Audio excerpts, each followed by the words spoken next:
We just witnessed the most satanic, diabolical Super Bowl event ever. I say that I say that openly. I'm apologetic about the satanic world. Million people watched this Super Bowl halftime show. Most thought it was just entertainment.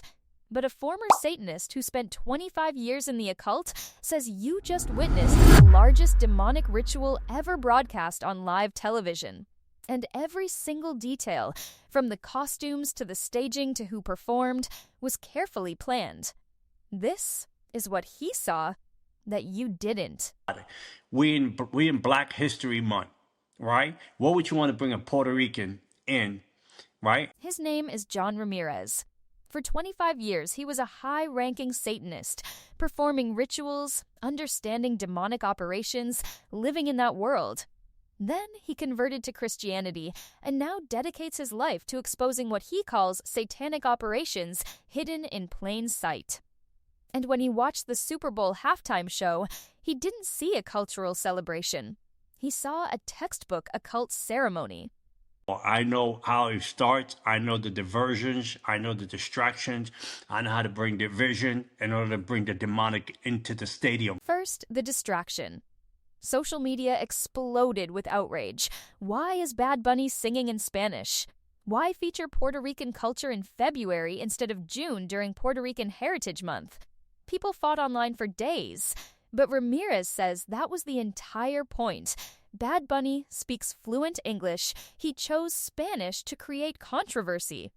Why? Because the occult thrives on division and distraction. While everyone argued about culture and language, they completely missed what was happening on that stage. So why couldn't they do it during the time of the Puerto Rican Day Parade? Why? Because they need a big stage. The devil wants a big platform in order to do the ritual and then get the people engrafted in the ritual. But the sound of the demonic waves, this guy can't, he's nothing but a Spanish singer. That was a diversion. The man can speak English. He speak English. That was a diversion. That was a distraction to divide people, to bring people in a place to even don't have people a moment to think what was going to take place. Then Ricky Martin appeared. The Latin superstar who's been relatively quiet for years. Why was he there? Ramirez says Ricky Martin is what's called a gatekeeper, someone who controls access to the industry's highest levels. Before Bad Bunny, Ricky Martin was the Latin crossover king. And according to Ramirez, his appearance wasn't nostalgic. It was ritualistic. He was there to pass the crown to the next generation. This was a changing of the guards. And the entire performance was designed to facilitate that spiritual transfer of power. Do I love, Ricky is a very handsome man. The man is a great singer. They had to bring him into the fold of the satanic ritual that was taking place. Why would they bring him? Because there's a changing of the guards, a changing of a new era, right? Because Ricky Martin, before we ever heard of a Bad Bunny, this spectacular singer of the Latin world, it was Ricky Martin. He was the gatekeeper. So they had to bring him into the ceremony. Now watch the staging carefully. Performers dressed as trees, a human forest surrounding the stage. Creative design?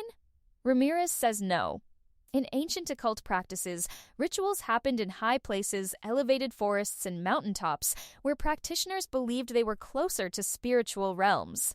He says this human forest was deliberately created to usher the performers through sacred groves to the altar, the stage itself. This wasn't decoration. According to Ramirez, this was the sacrificial altar where the ritual would be completed. They have to bring you into the high places, right?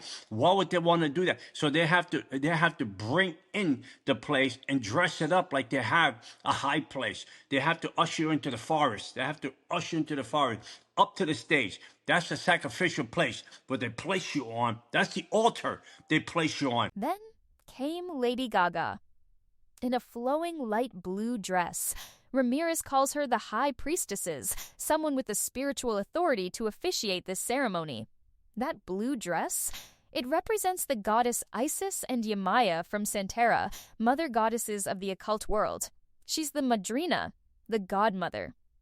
Lady Gaga came. If this is all a Latin thing, a Puerto Rican thing, a Puerto Rico thing, what would it bring a white person, a Lady Gaga? What would it bring her? But watch this moment carefully. She places a crown on Bad Bunny's head, who's dressed in all white, symbolizing ritual purity. Now look at her hands. 3 fingers on the left, 3 fingers on the right. Ramirez says this is the sign of 33rd degree Freemasonry. She's a high priest. Think about it. She is a high priestess of the satanic world. That's what she is. So they had to bring her in to take the crown off of Ricky to put it on Bad Bunny. She's standing in front of Bad Bunny. She placed a crown in his head. But check out her fingers. 3 to the left and 3 to the right. Freemason, 33 degree. She's baptizing him under the umbrella of the 33 degree Freemason ritual. Satanic to the core, demonic to the core.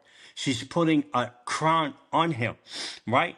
Think about a 33 degree Freemason. That's why she got the 3 fingers this way, 3 fingers that way on him. In the finale, Bad Bunny climbed onto electric poles, sparks exploding around him. The media said it honored Puerto Rico's power struggles after Hurricane Maria.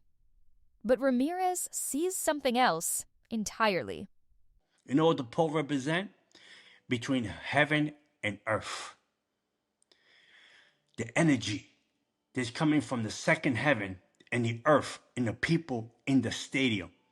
That dark energy, he's channeling that dark energy into his spirit and then bringing it back out to the people. And the people are celebrating it and everybody's getting cursed in the stadium. And he's receiving that dark energy. Up on that pole is the energy of the demonic grid that is happening. That now he dressed it up like he's on that pole. And he's hanging between the second heaven and the earth to seal the deal with the devil. Here's what you need to understand. This isn't isolated. Madonna's 2012 Super Bowl featured horned demons. Beyoncé's 2016 show sparked witchcraft accusations. Sam Smith's 2023 Grammys performance was blatantly demonic. Whether you believe these are literal rituals or just shock value, the pattern is undeniable. The symbolism is intentional. The question isn't if this imagery is being used, it's why. Why is occult symbolism everywhere in modern entertainment? Why are major cultural events saturated with imagery from ancient pagan rituals? And if millions are unknowingly participating in spiritual ceremonies disguised as entertainment, what does that mean? So was this just a halftime show? Or did 135 million people witness something far darker? I'm not telling you what to believe. I'm showing you what one man who lived in that world sees. Research it yourself. Look at the symbols, ask the hard questions, drop your thoughts in the comments, and subscribe, because we're exposing what Hollywood doesn't want you to know. The truth is waiting. That's a wrap on today's Hollywood drama. Don't forget to like, comment, and subscribe for your daily dose of glitz, gossip, and rap culture news, only on Inside Hollywood.